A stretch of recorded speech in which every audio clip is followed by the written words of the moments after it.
2 charges under Section 17 of the Theft Act 1968 for false accounting have been brought against Elliot Morley MP. 3 charges under Section 17 of the Theft Act 1968 for false accounting have been brought against David Chater MP. 6 charges under Section 17 of the Theft Act 1968 for false accounting have been brought against Paul White, known as Lord Hanningfield. 2 charges under Section 17 of the Theft Act 1968 for false accounting have been brought against Jim Devine MP. Well, I'm absolutely distraught. I'm astonished at the decision that's been taken today. They knew it was coming, yet like rabbits in the headlights, they're shocked. Just a day after we heard 390 MPs have to repay over £1 million in expenses, today 4 politicians have been charged over fraudulent claims.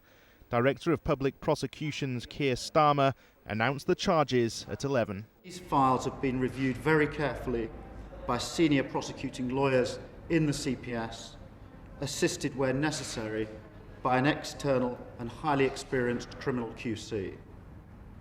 In 4 cases, we have concluded that there is sufficient evidence to bring criminal charges and that it is in the public interest to charge the individuals concerned. Labour's Elliot Morley so far has evaded the twitching lens.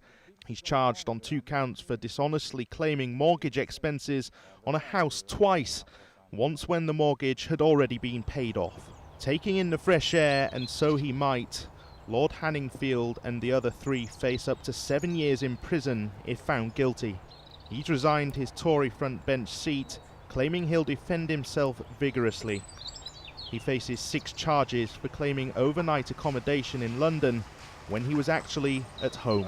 Spent a lot more than I've claimed, and so we'll just wait what happens today, and I'll be making a statement if I need to. Will you be making a statement here? No, I would be making a statement. I won't be here doing Will it be through where we'll be able to get? I will email it to everyone publicly. Yeah. And do you think that your actions have been beyond reproach? Well, I'm not commenting. I will just repeat. I have always spent a lot more than I've claimed, by many tens of thousands.